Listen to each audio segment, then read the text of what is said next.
Good morning, Coryell and Pottinger class. Today we're talking about 6.5, and its attributes are things that we can learn or talk about with 3D shapes. Can we identify and name 3D shapes? Yes. All right. What's the difference between this and this? 2D. 2D. So this has 2 dimensions, yes? Yes. And this has? 3 dimensions. And then a 3-dimension shape has what? Width. Has a width, right? Yeah. Otherwise, the base and the height are the same on both, yes? Yes. Okay. Parallel. 2 lines are 2 faces that never what? Intersect. Base is always on the? Bottom. Do some 3D shapes have 2 bases? Yes. What's the flat surface of a 3D shape called? Base. What are the lines that are formed by 3D shapes called? Edges. And what are the points that are formed in 3D shapes called? Vertex. Vertex. And what is it if you're talking about more than one vertex? Vertices. Vertices. Cool. Prisms. Okay, here we go. A prism is a 3D shape. True or false? True. Does a prism have 2 parallel bases? Yes. It does. Does a prism have 2 congruent bases? Yes. What does congruent mean? Same. Are the bases always going to be opposite? Yes.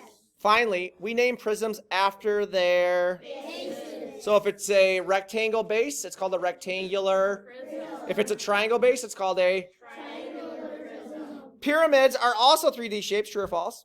True. How many bases do they have? 1. What do the faces and edges do, or how do they come together? To a single point. To a single point. A single point would be called a Vertex. vertex, right? Cool. How do we know that this is a prism? It has opposite, congruent, and parallel bases, right? Yeah. Are those the bases right there? Yeah. Are they? Is it actually sitting on its base or on its bottom? No. No. Could I turn this shape though? Yes. Yeah. Cool.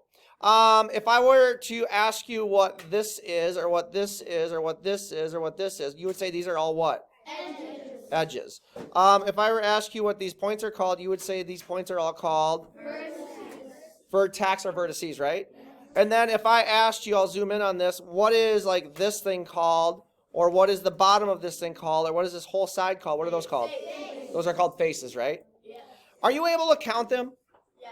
So would you be able to count them quickly, or do you really have to be careful on counting faces, edges, and vertices? You have to be super duper careful, right? Why is this called, last thing, why is this called a pentagonal pyramid? What's its base? It's a pentagon, right? And all of the edges form a point, which we call a... Does it make sense?